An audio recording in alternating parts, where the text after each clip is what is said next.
what is he talking about? I'm not ready to go to Disney. I was Right. like, I don't know what I'm doing. I am stuck in my parents' house in Yeah. Oregon. What do you mean apply to Disney? They're going to laugh me out of the building. And now I'm at Disney. I've been there for 6 years. Wow.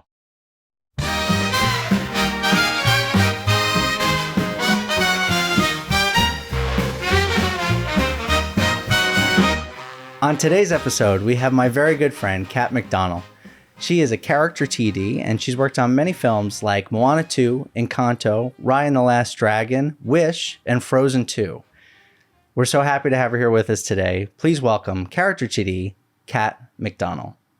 Hello. Hello, my friend. Hi. How are you? Doing good. How are you? Good. Thank you so much for taking the time to do this. Of course. I really appreciate it. Yes. So I guess let's jump right in. Sure.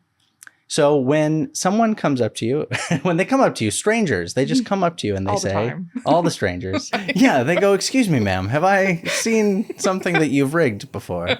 Yeah. So when you meet somebody and they ask you what you do for a living, what do you tell them? Well, I tell people I'm a character TD at Walt Disney Animation Studios. I Very work cool. on feature animation.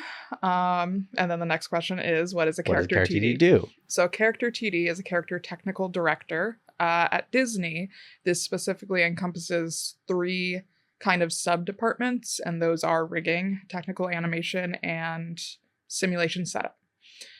So I am versed in the in technical animation and rigging. Yeah. And then that goes into further questions of what is rigging? Yep. What is technical animation? You know it. Rigging, I like to describe as, if you're familiar with stop motion, it is every stop motion puppet has an armature inside of it. We create that digital equivalent for CG characters so that animators can move it. And then technical animation at Disney, we call it technical animation at Disney, but other studios call it character effects, CFX. It encompasses all simulation of hair and cloth on a character. It can branch out a little bit to banners, flags, tree leaves, but it's mostly character specific. And it also is any cleanup work that needs to be done. So if like a arm is going through a body, we'll make sure you don't see that, stuff like that. Fixing all the glitches. Yeah. So in 2D animation days, it would be finaling animation is what technical animation is. Right. And all the secondary animation, right? Like the hair and the cloth that's following the character that's already been animated. Yeah, exactly. Then you guys add on top. Yeah. And add wind and whatever else. All the other things you need to add. Yeah, exactly. Correct. So how long have you been at Disney? I've been at Disney for about 6 years, I believe now. I started on Frozen 2 in 2019. I joined Character TD at Disney through their training program. Yes. It was me and 3 other amazing women were brought in for that training year. And it was about a 16-week program where it was just a crash course in technical animation because none of us, the 4 of us, had any background in technical animation. Right. What was your background in before you came into that program? My background was in rigging. Right. And all 4 of us, our backgrounds were rigging. For my part, when I came to Disney, you read the job description, you read the blurb, and you're like, 5 years experience. Has that in it. Like it mentioned technical animation, but I was like, well, I'm a rigger. Let's just try. Right. But I had no idea what technical animation was.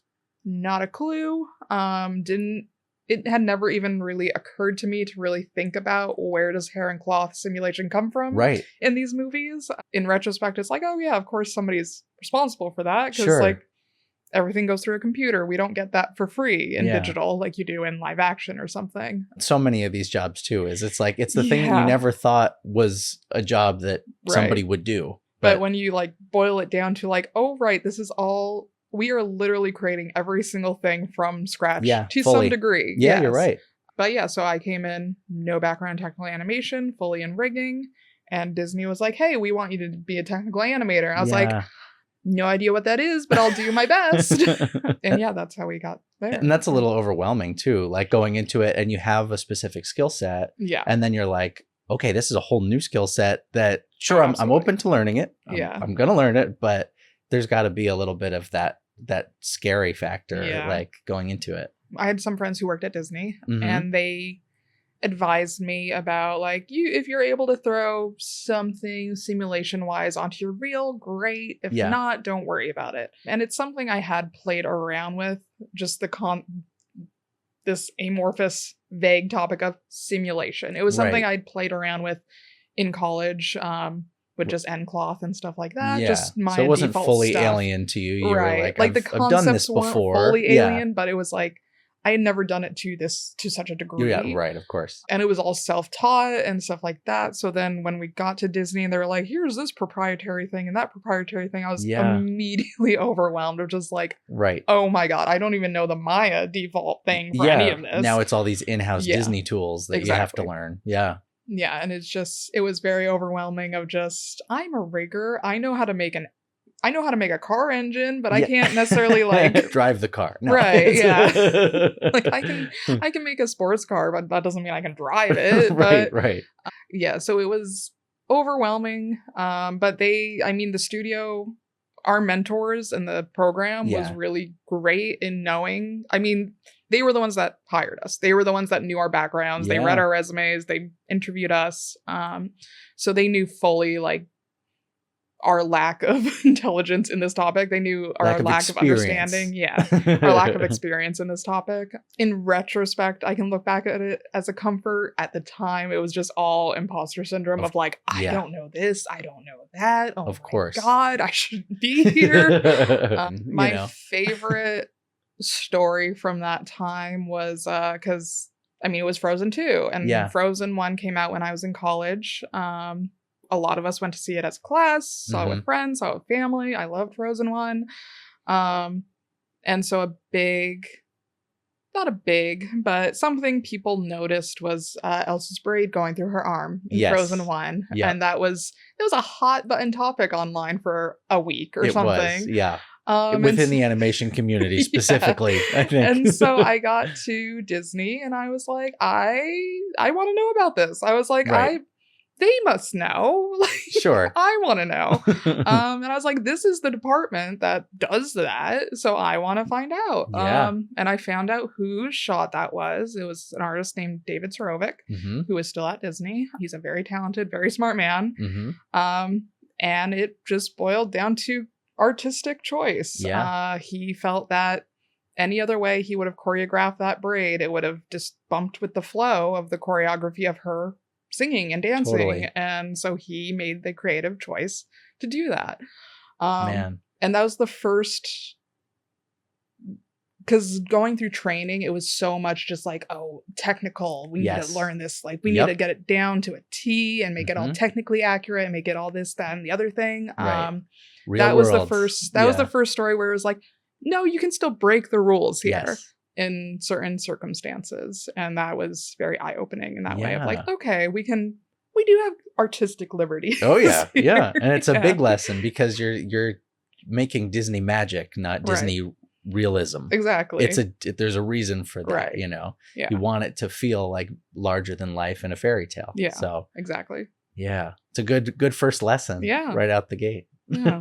In our department specifically, we work with other artists like Kathy Bailey, who has worked on every feature since The Little Mermaid. Right. Alex Cooper Schmidt. Yeah.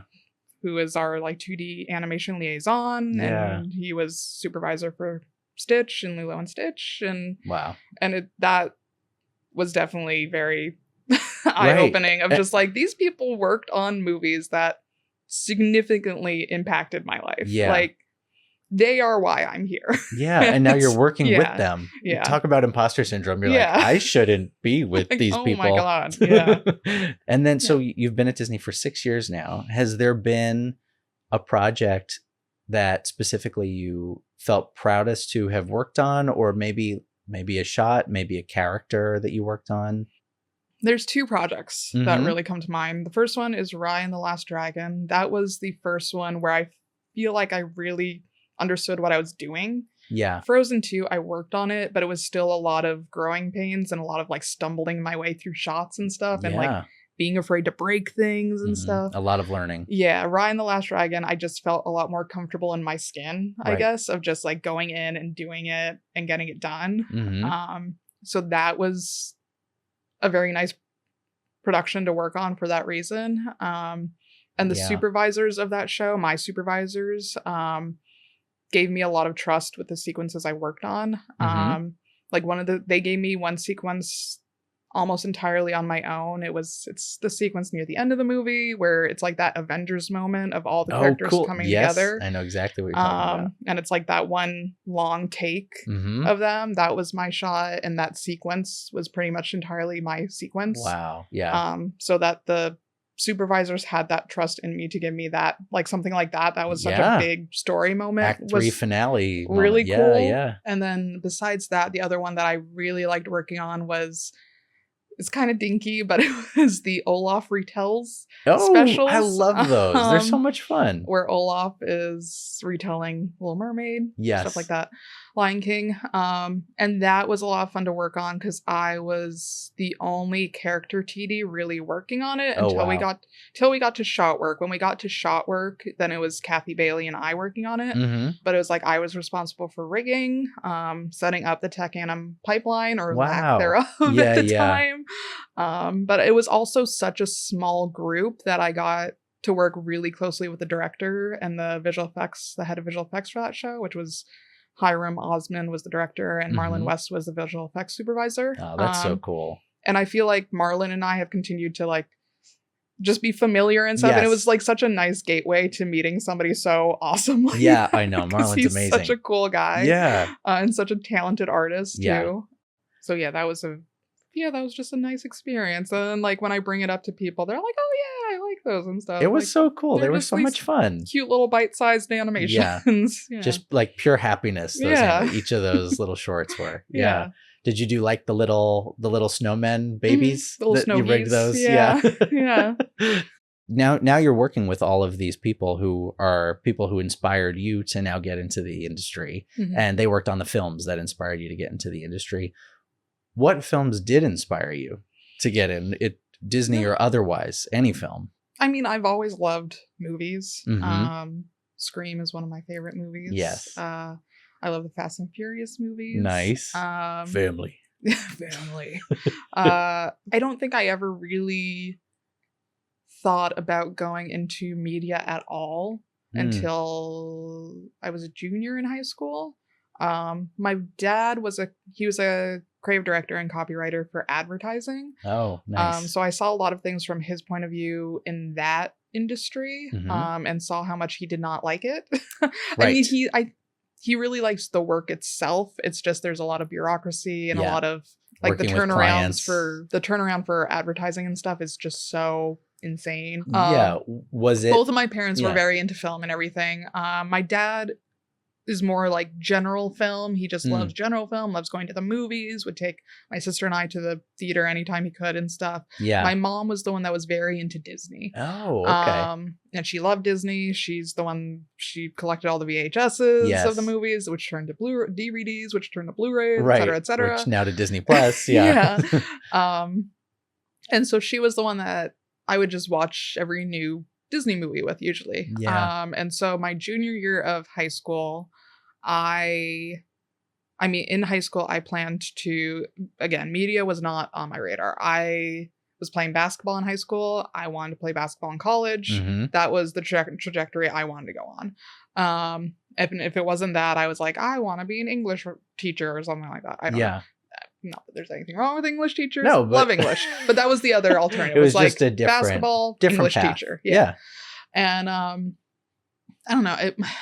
What year was Tangled? Tangled was 2010, 2011? That sounds right. But it was around that time that my mom was diagnosed with Parkinson's. And so it was just around that time. It was kind of a weird kind of time and stuff for that reason. Just kind of a weird, heavy time. Yeah. Of just like not knowing and stuff. Right. And so, but Tangled hadn't come out long before that or long after that. And so my mom and I watched it together, and it just was such a nice movie of just, it just was such a nice distraction. It was such a good movie. And it was such a I was like that. I just felt content at the end of it. I felt content and happy. And I was like, that feeling I felt, I immediately was like, I want to be a part of that. I want to be a part of giving that feeling to somebody else. Yeah. Wherever that may be, Mm-hmm. for whatever movie it might be, I want to be involved in that. And Tangled was the first one that I like really looked at the credits and I was like, these are all jobs. These are Yeah. all people working on this thing. These are all things that I can do. Right. Or can learn how to do. And I talked to my father about it. And again, him being a creative director, he kind of had a better idea of like, okay, if this is something you're really interested in, I have friends who work at MPC or Framestore or PsyOp or all these different places of like, okay, we can start looking into this and start seeing what you can do. And he had actually gone to SVA in the 90s for advertising. And so he was the one that was like, hey, you should look at SVA for their 3D animation program or animation program. And I was like, okay, sure. And so during the college hunt, I was like, oh yeah, let's look at SVA. Let's look at Ringling, or Full Sail in Florida. Right. All the big ones. Yeah, SCAD. But I ended up at SVA. My top two choices were between Ringling and SVA. And my dad and I actually went down to Florida to visit Ringling and everything. And I loved it. I loved their campus. But it was either my second choice major at my first choice school, which was Ringling, or my first choice major at my second choice school, which was SVA. Yeah. And I was like, well, I should go with the first choice major. So I went to SVA. And then you were legacy. Because your dad was there, and then you were you were next. Yeah. And so he knew all the tricks and all that stuff. Yeah. No. I don't remember how long he was at SVA for, but it was a different time in New York when he was there and all that stuff. Yeah. If it was the same time, I don't think he would have let me go to SVA. Yeah. That checks out. But and so I went to SVA and just started learning computer animation. And then that's where we met. We met at SVA. I think we specifically met for the first time, maybe officially, when I was helping Brett and Voss on their thesis. Oh, yeah. And we needed to, Voss and I had to shoot reference for an animation scene because I was helping them animate. And you were very kind enough to be the Lady Genie. Oh, I think at least once. That's you and Gavin. It was a role that I was meant to play. Exactly. You crushed it. The reference holds up to this day. I still have it. Too. Amazing. Yeah.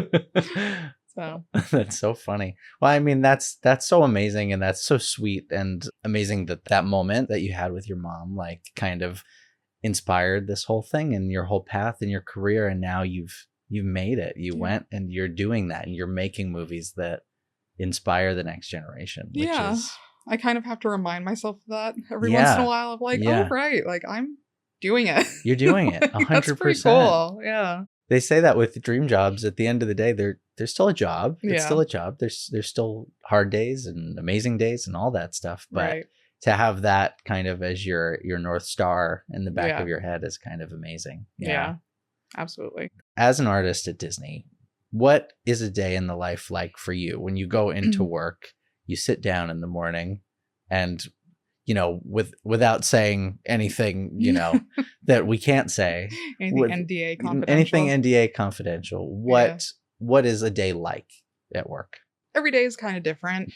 A day is going in, reviewing what my tasks are for that day and seeing how best to accomplish those tasks. Yep. If it's technical animation, if that's what I'm cast on, that looks like me opening up shot grid, looking at what shots I'm assigned, checking renders from the previous night, checking simulations from the previous night, and just kind of getting all my ducks in a row. Yeah. And then the day is spent solving problems. Yeah. Why didn't this simulation go through? What is causing it to fail? Is it a pipeline issue or is it a shot issue? Is it something I need to contact prod support about, or is it something I can fix on my own? Is it a hair issue? Is it a cloth issue? Is it a pre-roll issue? Is it a geo issue? All the problem solving. And then it's running simulations, which to everybody's annoyance, it is pushing a button and letting the computer do the work.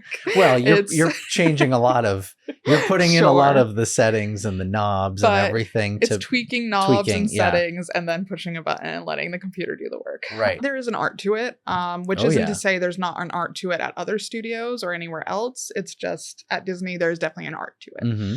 Disney specializes in magical realism. Right. So we want to make sure the cloth and the hair feels real, that it doesn't bump as something like, oh, that's clearly fake. Right. But we also want to make sure that there's some artistic creativity in there too, Yeah. of just Taking some liberties. yeah, and plussing a shot and like, how can I make this better? Okay, Yeah. the cloth would move in this way realistically, but that's not that interesting. How can I Right. accentuate this animation better? How can I accentuate what's going on better? So that's how the day there is spent. Mhm.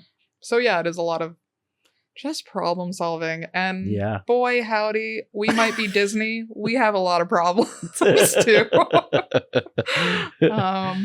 So if anybody thinks like, oh, Disney, it's so great, they must not have any problems. Their Right. pipeline must be solid. Right. Absolutely not. Yeah. We still- Everybody's figuring it out. yeah, we're Yeah. all just making it up as we go. Yeah. Which that was another. That was one of the other lessons I learned as I was a trainee. Yeah. Was there was another artist in our department, Shinmin, and he worked on like Tangled. He worked on Rapunzel's hair. So it's Yeah. like this very smart man, Mhm. very, very good at his job. And I was sitting next to him at like a social hour or something, and I can't remember the full context of what we were talking about. But like we got into the topic of like, do you know what you're doing? And it was just like Shinmin was like pretty much just like, no, we're all just making it up every single day. We are just making it up. And I Yep. was like, if that's how he feels, he has been here so much longer than me. He has Yeah. worked on huge projects, huge The creative projects that and inspired technological- you to come. Yeah. huge technological endeavors too. Yeah. Like I can feel a little better about me Yes. not knowing Yes. everything, having just joined the studio. The weight can be So, lifted a little yeah. bit. Yeah. And just the longer you're at a place, the more you realize nobody knows what they're doing, really. It's a lot of just how do you adapt and how do Yep. you solve the problems. Yeah, and I think So- that's a good thing to point out for any career. I mean, in animation in general and filmmaking and everything, it's just adapting. It's just being able to be malleable and learn. And you going in being like, I'm a rigger. I have a rigging tool set, Right. and they're like, great, but we also need you to do this job. And you're like, yeah. got it, Yeah. on it. And you're Yeah. still there 6 years Yeah. later because you adapted and you were able to do 2 jobs Yeah. and be able to learn this new tool set. And I think that that's just a good thing in general for people to keep in mind, is like being open to learning just in life. It's good too. Or just try and try new things too. Try new just try things. new things. Yeah. Yeah. It's like if I had gone in fully just like, no, I'm a rigger. Right. Like, and some people do. Some people are like, no, I'm a rigger. I don't want to do that. That's Sure. totally fine and valid too. It is. Yeah, going through that process, I found out I really love doing tech anim as well. Right. And so I really like bouncing back and forth between projects for that reason too. And I would have Yeah. never known that if I was like, nope, I'm not a tech anim artist. I'm not going Sure. to apply for this thing. That's not for me and stuff like that. And at that point, you're Yeah. coming in kind of in a learning position. That's Right. what the apprenticeship program is you're coming in and they're giving you, that time to learn and, Yeah. and grow. So if you have the time, might as Might well, right? Yeah, So exactly. it's cool that you took advantage of it and now you enjoy both jobs. Yeah. So, Yeah. So you went to SVA and you're in college now, and maybe at the end of school or maybe sometime during school, did you ever do an internship or start freelancing? When did that all happen? Yeah. So my first job in the industry was my sophomore year of college. I got an internship at a visual effects boutique in New York City called Quiet Man.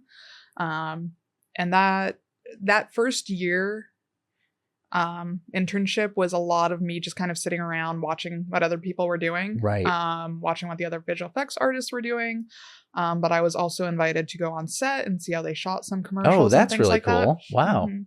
And it was a really, really great learning experience. I got to work on Super Bowl commercials. Wow. So that was really rad as like my first thing. I was able to Yeah. be like, I'm working on a Super Bowl commercial for Pepsi, no less. Wow. And Fancy, that was, fancy. yeah, it was like really rad. I was like, that's cool. Like I didn't do anything that exciting. It was just like crowd replacement or something. But I was like, I was proud. But you worked on a Super Bowl And commercial. I was like, Mom, Dad, look, it's on TV. It's a Pepsi commercial. Look. And now it's gone. Now Let's look again. We'll play it on It'll YouTube. probably come around again. Yeah. So that was my first internship. And throughout the rest of my time at SVA, I would periodically work with Quiet Man again for internships and then eventually for freelancing jobs. So when I graduated, I think I was actively with Quiet Man when I graduated. I was freelancing with them. But my senior year of college, working on my thesis, I had reached out to and worked with an artist from Ardman Nathan Love at the time, Anka Riska. Yeah, Anka. And she, I imagine, had some influence over this of Ardman Nathan Love then reached out to me about an internship with them over the summer when I had graduated. So I went to Quiet Man. I was like, hey, you guys are great, but I've been with you for like 3.5 years now. Yes, I really and Ardman Nathan Love at the time was like, that was one of the places to be when we were in school. It was like they were doing great work. They still do great work. But they were doing great work. They were doing the Fruit Loops commercials. Yeah, just like great artistry. Yeah. Just very creative. And it was kind of like, that's like, if I'm going to be stuck doing advertising, that's the advertising I want to be doing. Right. Yeah. Again, this is me coming from a background of my dad hates advertising. Right. Yes, exactly. Yeah.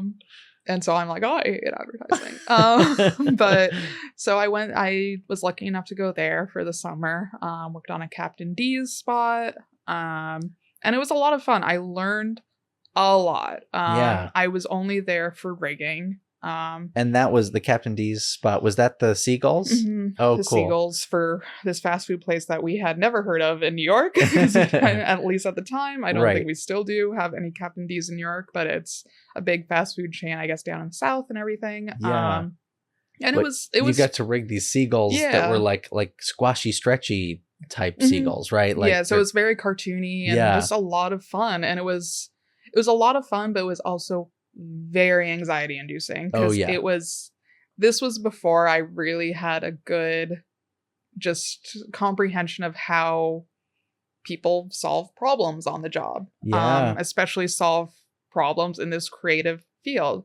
So I went into the office every day just kind of panicking of like, I have no idea how to do what they're asking me to do. Like, I have no idea. Like, how I don't know how to make the mouth move. I don't know. We didn't go over that in school. Okay?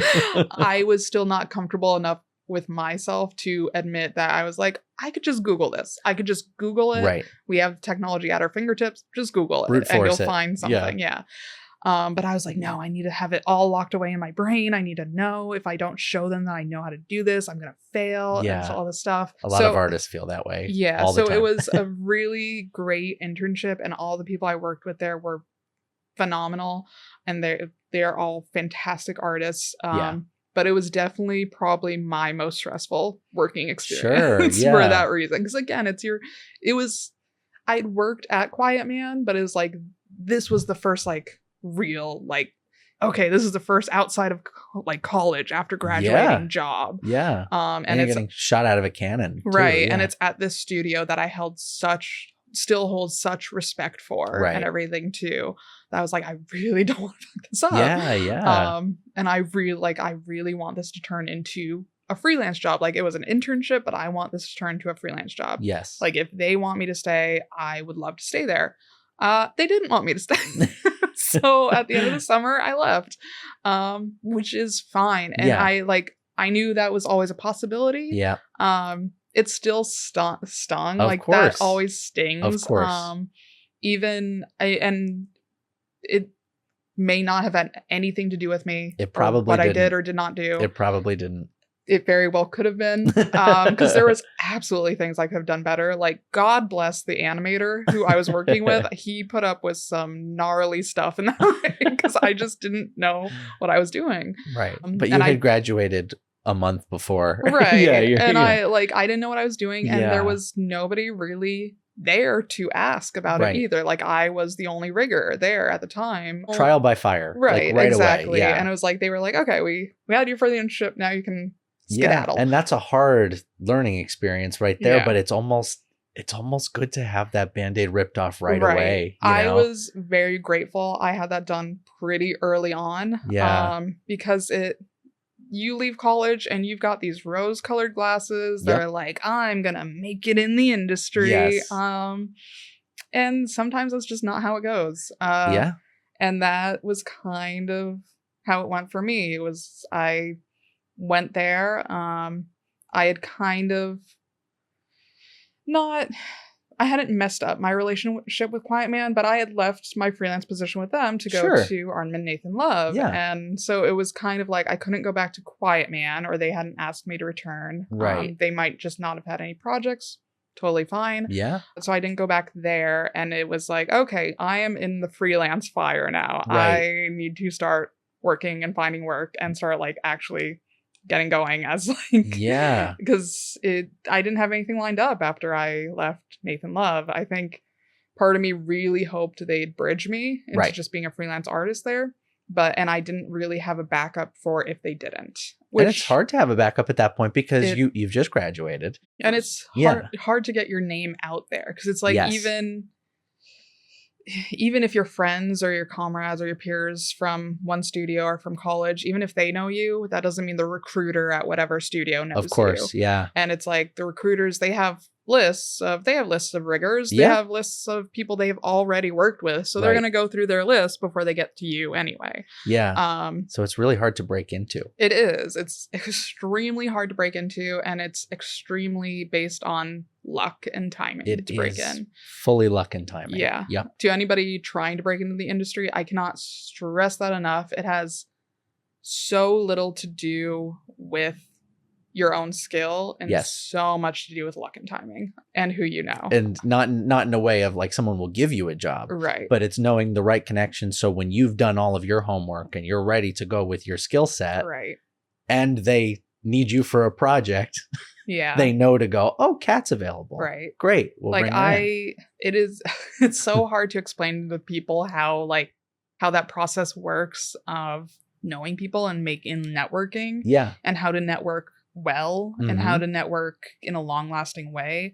People tend to kind of have a skewed perception of networking. I try not to explain networking as a job, as part of the job you're Yeah. making and building connections and relationships. That's what you're doing. Mm-hmm. Because if you go into meeting people and you're just looking to make connections for work, Yeah. people are going to sense that. Yeah. No good. And they're not going to like it. Well, yeah. And that's But- like the dirty part of networking that Right. people always feel like, oh, networking. I don't know. I don't Right. want to like put. But it's like, that's not what it should be. You should Exactly. be like, if you're going to these events or anything like that, just make connections. Sometimes it can be as simple as like, you meet the right person at this event and they're like, I'm looking for a rigger. And you're like, well, I'm a rigger. And they're like, oh, hey, let's work together Monday. Right. Like, that is hardly ever going to happen. Yeah. It is a lot more of just, oh, I was talking to so-and-so at whatever event. Yeah. They mentioned they really wanted to see Captain America, Right. Brave New World. All right, let me reach out to them. Be like, hey, would you like to link up and go see this movie? Okay, Yeah. now I've built up this connection. Right. I built up a Um, friendship. Right. It's a friendship Again, that that's what yeah. people need to think of it more as, Yeah. of building a friendship, because it's such luck and timing. Yes. Getting into this industry, you need to maintain those connections. And the best way to maintain those connections is being friends. Yeah. So that if you're an animator or if you're learning animation, that person will know you're learning animation, and it doesn't even need to come up at all. It doesn't, Right. you do not need to explicitly ask, hey, are you hiring? But they know you're learning animation. Yeah. So that person at their job can be like, oh, we really need somebody just for like 2 days to just finish out this animation for this commercial. Just 2 days, that's all we need. Mhm. Oh, wait, I met that person the other day. They're learning animation. Let me reach out to them. They might be available and they might be able to come in. There you Totally. go. Now you have your job. Now you start building those connections. Yeah. Now you have the opportunity to meet everybody else at that studio. And now you have a on that friend when team. you get to work at the Right. place, maybe eventually you get to work there, and now you're working with your friend. Exactly. And you can never have too many friends. Exactly. It's always it's all getting your foot in the door, and then after you get your foot in the door, now you need to be the one that people want to work with, and you need to maintain that as well. And it's just totally. And I think that's the key here, like what you're saying. It's that those genuine connections are actually the strength. Like it's not, the networking part of it that people kind of like recoil at a little bit is, I understand why, because you don't want to make connections with people just so you can get something from them. Right. Like that's not a great way to go through life. Yeah.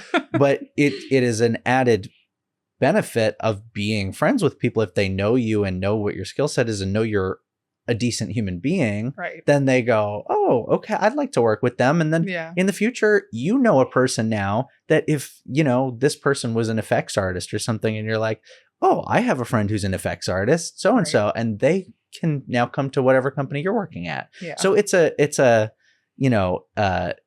constant moving organism. It's not like a one-way street. It's definitely... It's so cliche, but it all is so much who do you know? And it is. That sucks. I know that sucks. Because I know how hard that is. I know how hard it is to be like this recluse who just wants to stay inside and just be on the computer and not talk to another soul and like be comfy. I know.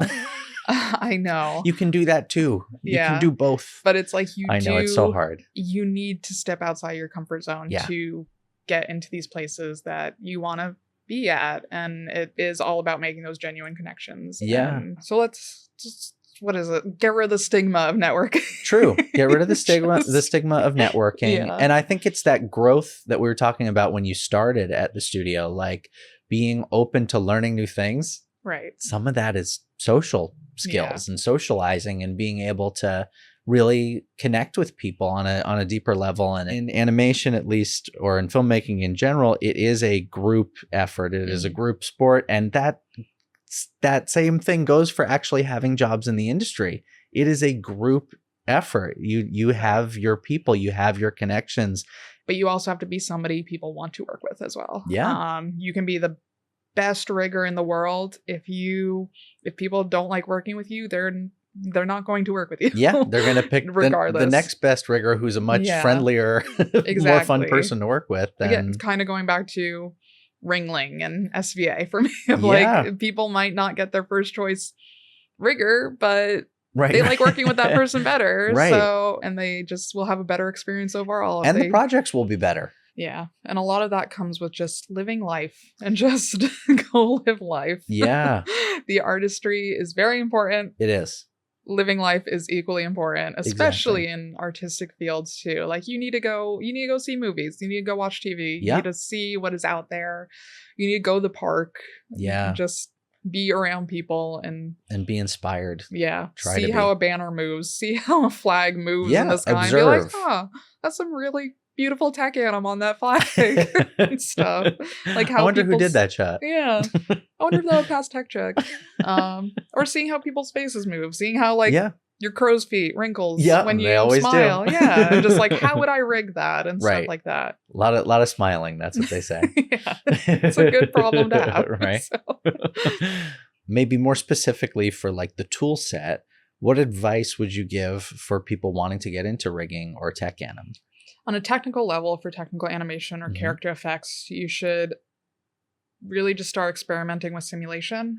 Start wrapping your head around those concepts and those logic forms. For the artistry of it, that is, again, as simple as going outside and just seeing the world, seeing how people move, seeing how someone's dress moves, how a suit fits a man, how a flag moves in the sky. Watching movies or shows, watching animated movies and shows and seeing like, that shot didn't quite look right, but I can't describe why. Right. Okay, go back, watch it again, and start analyzing. What is it about this shot that is bumping with me?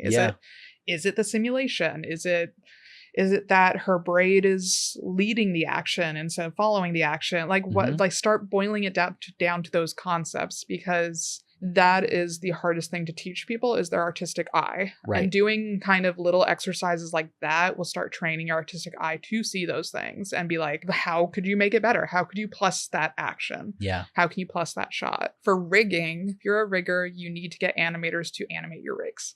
Yeah. You need to, because as a rigger, you are delivering a product to an animator. They're the jelly to your peanut butter. Exactly. You're creating a product and you're delivering that to a consumer. So you need to make sure that that product is good to use, that's fun to use. You're making an action figure. You want to make an action figure people have fun playing with. But I know how hard that is, especially if you're self-taught and you're learning online. I know how difficult that is to find somebody else to animate your rigs. When I graduated college, I was kind of specializing in both animation and rigging. But even then, if I rigged something and then I animated that rig I created, I really tried to do my best to get outside opinions on that animation. If you create a rig, go in and animate it. Don't just move things around. Don't just tug controls. We've all seen reels like that. If you're going to animate your rig, do an acting shot. Do a body calisthenic. Do something that as you're animating it, you can pick out the bugs of your rig and just like pull it apart and be like, okay, this is not intuitive. Like me needing to select that control to complete this action, that is not intuitive at all. I need to move this around. Right. And that's how you start learning to make a better rig, is just what is more intuitive. It is not intuitive to select the knee to move the foot. That's not intuitive at all. Nobody would expect that. And that's not you being creative. That's you creating something out, like reinventing the wheel that doesn't need to be fixed. Right. If you're not going to be an animator, find somebody else to animate your rigs. You don't want to spend your time doing that when you can spend your time learning rigging. Sure. So find somebody online. Just be like, hey, I made this rig. I'd really love somebody to just animate it for me and give me feedback on the rig. Yeah. There are so many people online who would love to do that, love to help. You can get a mutuality to that contract of like, hey, I'll have an animated rig for my reel, and they'll have an animation shot for their reel. There you go. And so it's a mutually beneficial arrangement. It gets you practice of working with a consumer and getting notes on something. Yeah. Because that is another thing in the entire industry, is receiving notes. You need to get used to receiving notes and receiving feedback. It's almost the whole job. Exactly. Other than problem solving. The animator might be like, hey, this sucks. And nope, that's not constructive. But you need to swallow that and be like, okay, it might suck. How can we make it better? Right. But with rigging as well, you want to study deformation, especially anatomical deformation. So looking at bodybuilders is great because it's such definition on their muscles and you can see how they move and everything. Right. So you can see where the pinching is happening at the corner of their arm. Yeah, exactly. I'm in layout.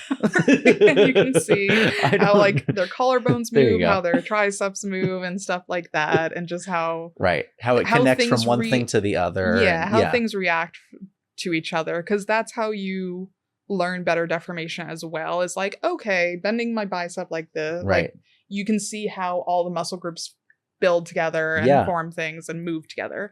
And see which way arms rotate and which ways they don't. Right, exactly. I'm like, oh yeah, I guess I can't really. Yeah. I can't twist my wrist all the way around away from it. Yeah. And studying faces. And something I've started doing a lot more as I've gotten deeper into my rigging career is studying furrowed brows and just being like, wow, that actor has a really good furrowed brow pose, and just like thinking about like how his nose, like the bridge of his nose changes how his brows come down and where the wrinkles form, and how the different wrinkles form. And it's just, it's fascinating to me how that happens. And these are the things that we focus on when we watch movies now. Exactly. We're like, what an eyebrow he has. Yeah. I think I was watching Black Sails. And I was just looking at all the men. I was like, all these men have such distinct brow furrowed shapes. Like their brow furrowed is so distinct between each one of them. They like are all different and just it's like, oh, okay. So, But it is important to study all of that stuff Mhm. because then you can implement it into your rigs, and you're Yeah. like, Kristoff's brow might not be as strong Right. as this one, exactly. but Or like, yeah, just what are the character decisions of why somebody's brow furrows that way, or Right. like the lines around their mouth of when they smile or frown and stuff like that. right, and what's that signify about the character, right? That's Right. the other thing. We were just joking about the crow's feet, but but they do yeah. say that, right? They Yeah. say if somebody like has crow's feet, it's because they smile. So you go, Yeah. okay, maybe that's like a Santa Claus character or Right. something, might Yeah. have crow's feet. Joyful. Yeah. Yeah, exactly. Yeah. So it's those little details that add to the character so much and make them a three-dimensional Right. being. Or do you they know? have very sharp, rigid features? Right. And like, yeah.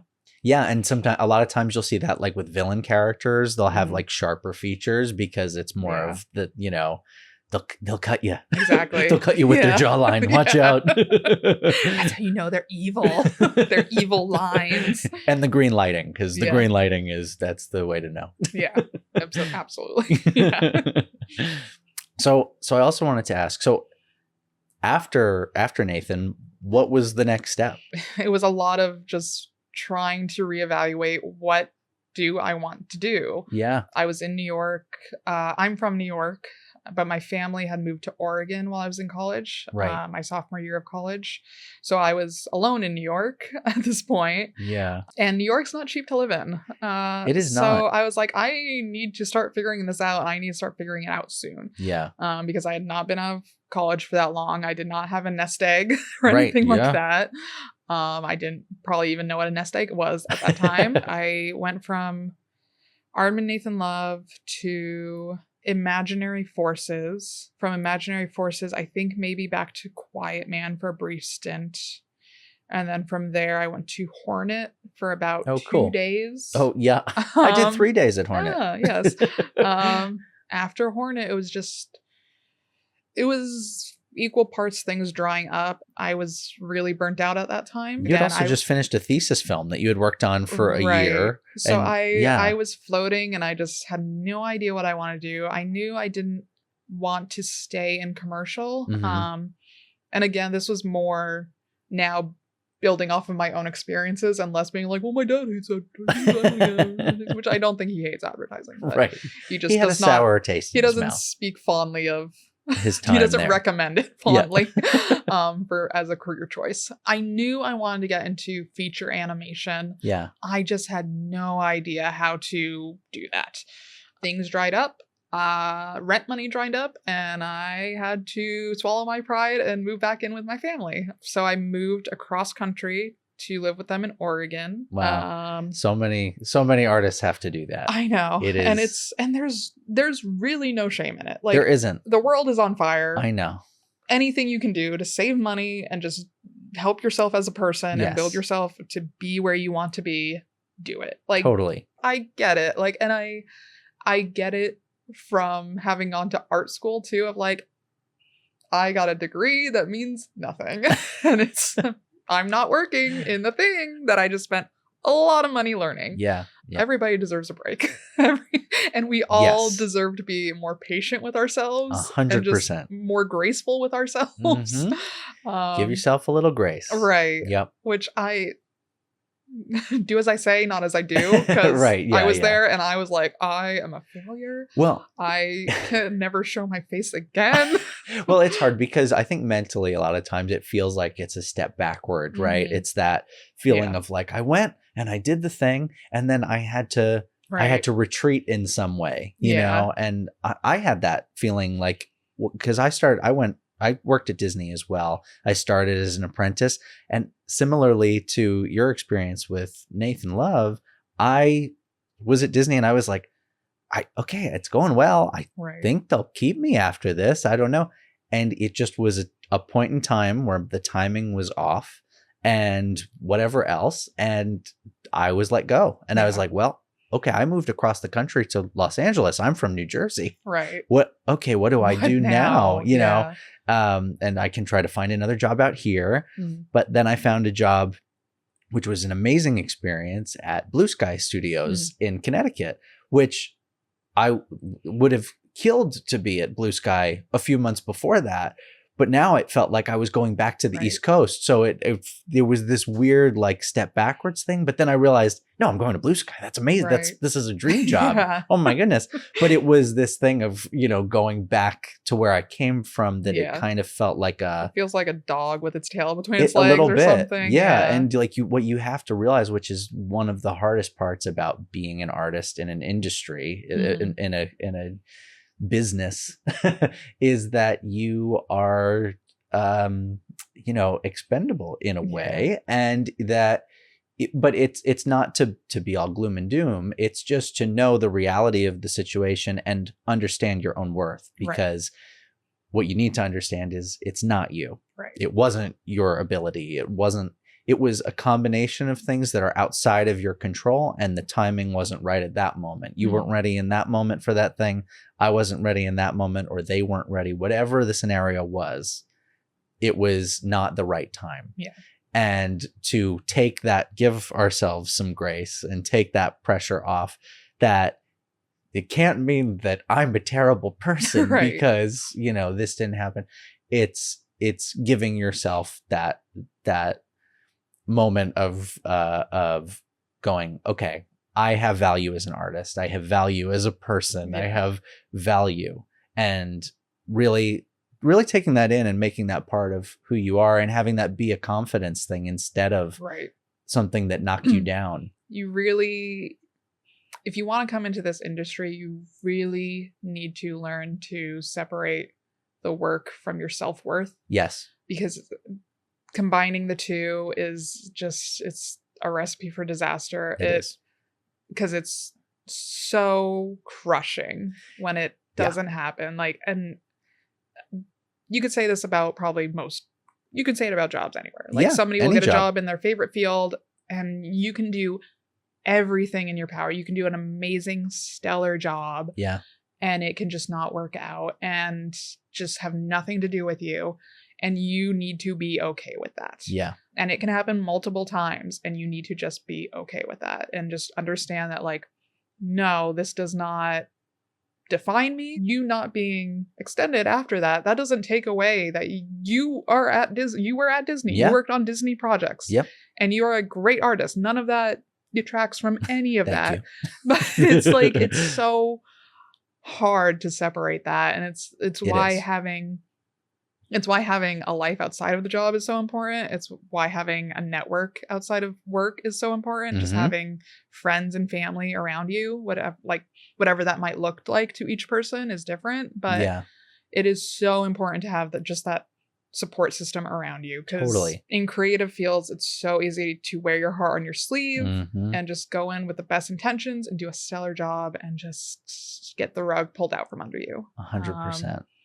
And that's why it's so nice to have friends like you and other friends of ours that we have that are in the industry that understand that struggle, because when we each go through it, and we inevitably will at different points in our careers, it's nice to have other people who understand exactly what you're going through, to be a sounding board, you know, as well as having a mom or your dad or whoever who's going to be like, you're great at what you do. And I love it. I still have your drawing on the fridge. I still have your drawing on the fridge, and I love your rigs. It's like, do you even know what a rig is, Mom? They do. Sometimes they learn. My mom does. My dad, he's still a little iffy on the terminology, but he's getting there. My mom's pretty good about it. She's like, and Kat, she's a rigger, right? Like she knows everybody's jobs, you know?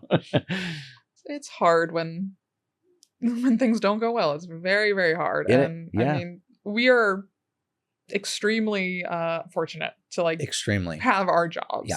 Because I know the industry is on fire, and there are so many fantastic artists and phenomenal people who are struggling to find work. We are all in this together. I know it doesn't feel like it, but it just, I don't know. Things will have to change. Things are going to change. We're going to have to adapt. The filmmaking has done this a million times. People working in filmmaking, rather. people working in animation have had to do this. There's been so many amazingly legendary, talented artists who have had to have gone through this, and this whole, you know, the replacing of hand drawn with 3D and that whole thing.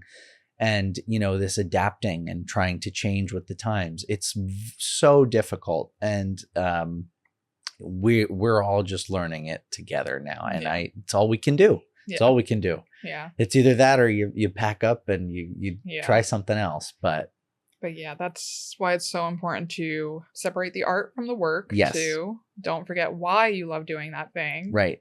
Keep the spark. Just have fun with it, kids. Just have fun with it. Just have fun with it. I fully, this may be insufferably optimistic of me, but I fully believe that like society will come back around and like people like good things. Yes. Like right now we are in this wave of just generating media content all the time, every time. People know the difference between content and art. And I fully prescribe to people will come back around to just wanting art and being able to differentiate that from the content and being able to ask for it. Human beings love art. They've loved it from the moment of creation. Yeah. People love art. They love stories. And that's never going to go away. Like stories and art are never going to go away. They never fall out of style. There might be trends, but they like the overall concept of art and feeling and stories never goes away. Yeah, it's who we are. It's what we are. It's in your soul. And we might be going through a really rough patch right now, but I fully believe that society will eventually come back around. It will. It will come back around. The side of artists and art and wanting that and more of that again. Yeah. And hopefully the jobs will return. Yeah, the pendulum has to swing at some point, exactly, right? It goes in one direction so far. Eventually, it's going to have to come back, right?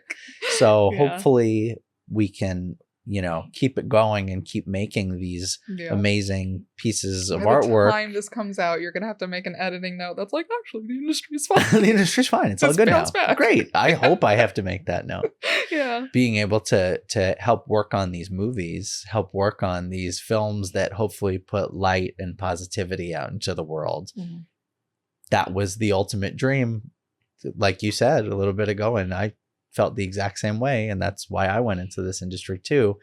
And I hope that we can keep doing that, and to be able to keep putting that out there and having the next generation have that light and positivity in their life and be able to now give that to the next generation. So this keeps going. Yeah. The positivity will remain. The optimism will remain. The magic will remain. Yeah. As long as there are people that tell stories and make art, it will remain. So you did all the freelancing in New York. Now you've moved back to home now, new home, Oregon. Yeah, not back to. You're right. Oregon. So now you've moved to Oregon for the first time. So actually it wasn't like you went back. You're going forward. Yeah. But you moved to Oregon. Now, how did you get to Disney from Oregon? Yeah, so in Oregon, I continued working on my reels. I was still, at this time, I was still kind of iffy on if I wanted to continue animation or rigging or both. So I was kind of continuing working on both. I did one little project while I was up there. It was a little freelance stint that was just like a friend of my dad's was like, I want to work on this project. And he was like, do you want to help him with it? He can't pay a lot, but I was like, okay, I'm not doing anything else. So. Might as well. It was shortly after that a friend from college, Brett Taggart, buddy Brett.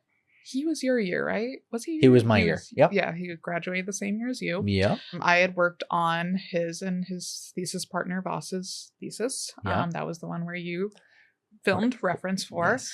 My Oscar-winning performance as the Lady Genie. Yes. I kept pretty in okay contact with Brett after he graduated and stuff, but he knew that I was interested in rigging. That's kind of what I wanted to pursue outside of college. And so he reached out to me, just sent me a message, was like, hey, Disney's opening up their applications for Char TD trainees. You should apply. And there you go. Well, he sent that, and I like read it, and I was like, what is he talking about? I'm not ready to go to Disney. I was like, I don't know what I'm doing. I am stuck in my parents' house in Oregon, floating through life. Yeah. Like, what do you mean apply to Disney? They're going to laugh me out of the building. Like, come on, Brett. Yeah. But I was like, you know what?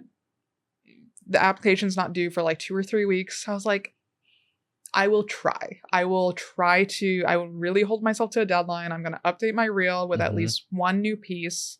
And I'm going to really just apply. And the worst they'll say is no. Like, whatever. So I did. And then they reached out and they interviewed me. And now I'm at Disney. I've been there for 6 years. Wow. So that is the other thing, is like, just try. You never know. There were so many jobs I didn't apply for because I was like, I'm not ready. My reel is not ready. And it's like, was that true, or was I just really being hard on myself? Yeah, no. And it's like, you took yourself out of the running. Right. Because the worst they'll say is no. The worst they'll say is nothing at all. True. And like, how bad is that really? Is that really a step below what I am right now, which is not doing anything? Yes. So like, I might as well just try. Yeah. Like, and you never know. You never know. And the best case is you get the job. Right. And the next best case is they give you notes and they give you feedback, and then you can go and address those things, send it back to them, and then they go, oh, they know how to take notes. Oh, great. And then it's like it's a notch on your belt. So much of his luck and timing. You don't know when that luck and timing is. Like, even if your reel's not ready, there could be something on your reel that it's like, that is exactly what they're looking for. Yes. You don't know that. So just do it. Yes, 100%. Like, Nike's onto something. Just do it. Like, just do it. Yeah. Because, if I had listened to myself and been like, no, I'm not ready, I'm just going to ignore it, I'll do it again next year, who knows where I would be now. Yeah. Probably the not timing in LA. might not have worked out next year. That was your year to do it. And exactly. and your whole life changed because of that. Exactly. So just do it. Yeah. So that's how I ended up at Disney. That's my career trajectory. Amazing. That's so cool. Yeah. So after being at Disney for 6 years, what do you love most about your job now? I love the people I work with the most. I am surrounded by such smart, talented people. It is mind-boggling, and it just helps me grow every single day. Now that I've worked on Disney films, and I can say I worked on Disney films, it's kind of like my dream was always to work in feature animation. Yeah. Okay, I've done that. Right. Like, not to be like conceited, but okay, I've done that. I've accomplished that goal. Yeah. And like you kind of mentioned earlier, like, you can do a job anywhere. I can do tech anim, I can do rigging anywhere. But the people at Disney, my peers, are what make working there so special. And that is what I love the most about working at Disney, are the people. Yeah. The projects are great. They're wonderful. Yeah. My department is full of really great people. Yeah. And at the end of the day, that's what it is. It's the people who you work with day in and day out and make the job fun. Yeah. And whenever I do leave Disney, if and when I do, that is what I'm going to miss the most, are the people. So, man, that's so awesome. Yeah. Well, thank you so much, Kat, for sharing your whole experience. And just thank you so much for taking the time to sit here and talk with me about your life. Of course. Thank you for listening to me talk about my life. Anytime. Yeah. It was nice. Thank you so much. Of course. And thank you all for watching this episode of Nick's Friends in Film. Please like, subscribe, and comment below, and join us next time for our next friend. Thanks so much. Bye-bye. Thanks for watching this episode of Nick's Friends in Film. If you like the show, please like, comment, and subscribe below, and we'll see you in the next one. Thanks so much. Have a great day.